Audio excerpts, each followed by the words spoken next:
Welcome back to Black News Tonight. 3,000 strong African Hebrew Israelites have been calling the state of Israel home since 1969.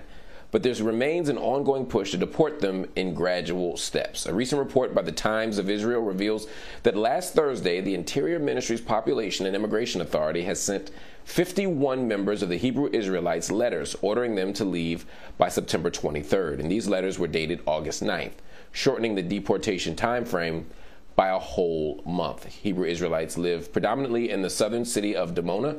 The mayor of the town, Benny Beton, is against the deportation tactics and recently released a statement.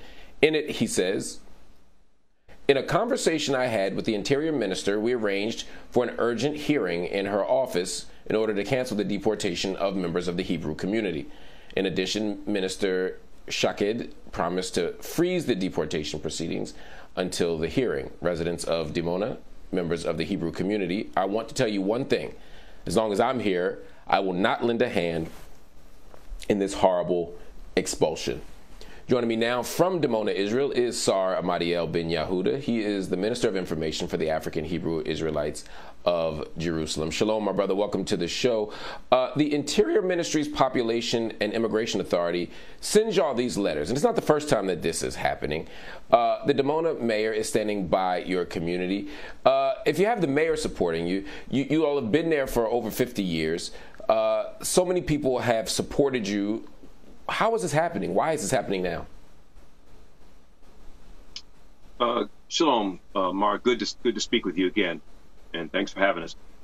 Indeed, that is the question, and particularly the timing is very, very inappropriate. We're on the eve, the literal eve of the highest of the high holy days here, Yom Kippur, a day that's set aside for atonement and reconciliation among brethren. And this is how the Ministry of Interior, this is the message that they send us. That's troubling for us. That's certainly the height of inappropriateness.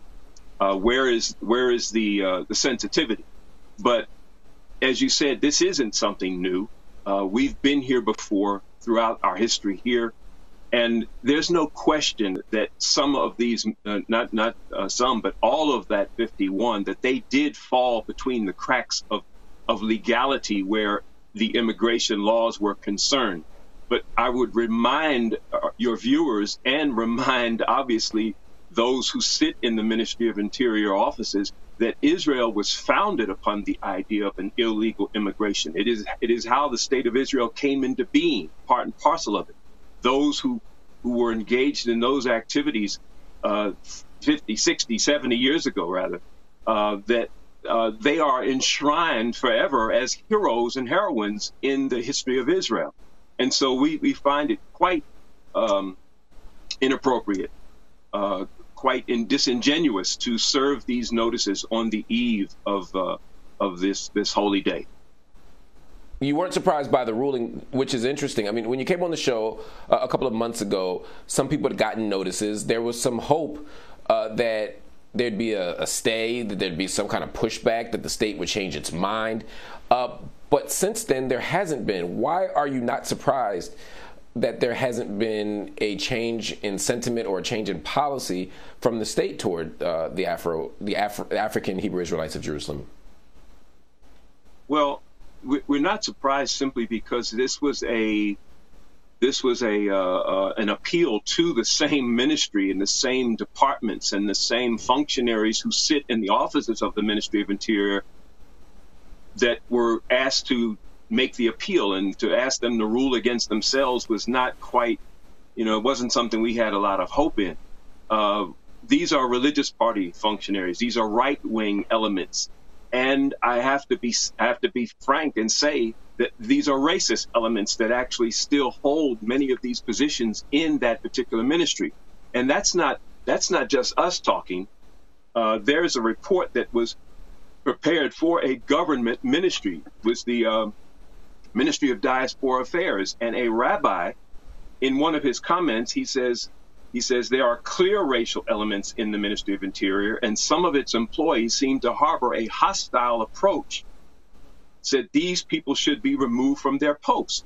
So we're not surprised. This is going to require a legal and or political resolution. And so we're still hopeful, and we see indications that such is in the works. Again, the mayor is a great supporter. He does have certain clout and inroads that may appeal to the voices of reason.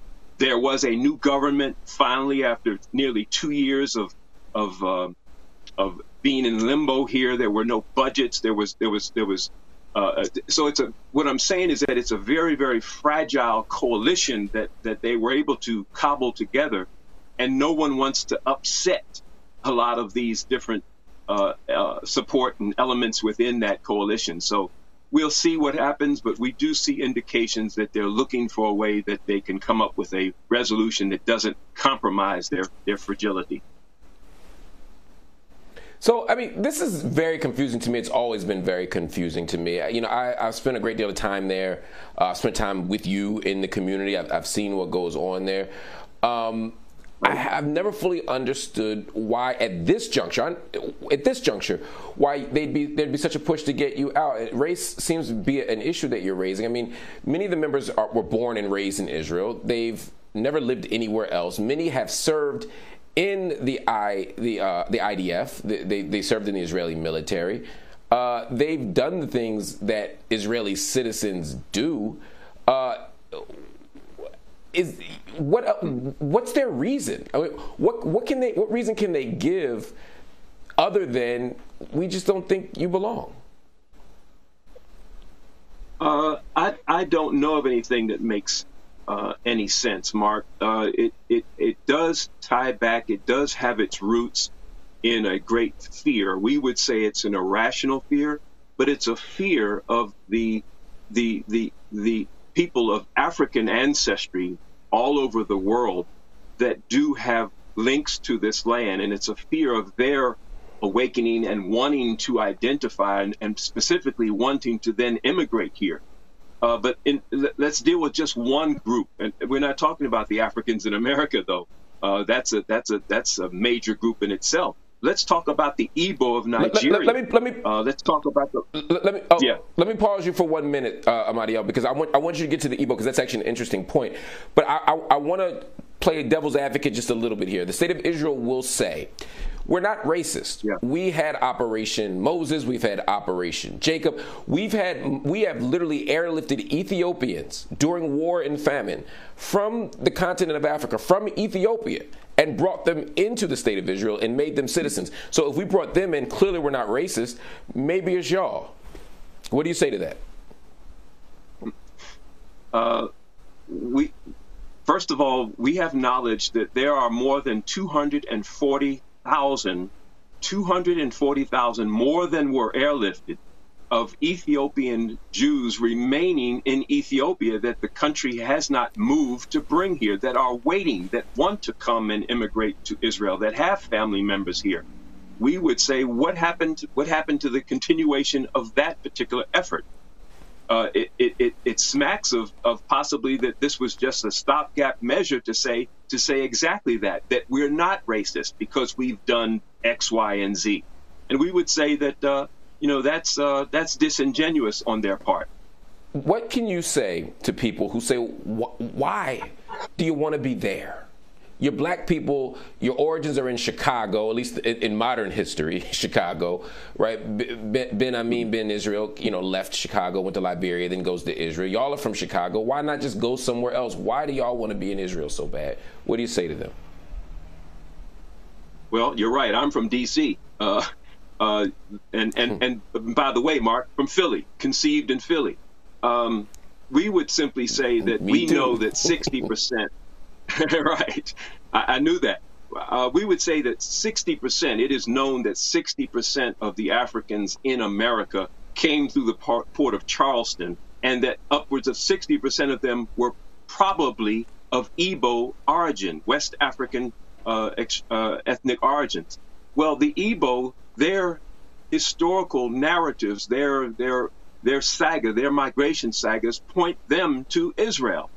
And so our legitimate search for identity led us back to Israel, not just to West Africa. The threads of our cultural continuity did not stop or begin in West Africa. They continued back to this land. Israel is Northeast Africa.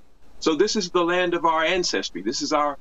We're Judeans. We're not Jewish in the sense of being adherents to Judaism and the tenets of that religion. We are Judeans, so we actually live in southern Judea. This is where I've made my home for the last 40 plus years, where we as a community have lived for 50 plus years. So there is an authentic, proven by some DNA testing, that authenticates our presence here and our ties here. And if indeed this is our ancestral land, then the Ministry of Interior need to wake up to some things and understand that there are some spiritual and metaphysical consequences that would be the result of them trying to deport us at this particular time. How does this end?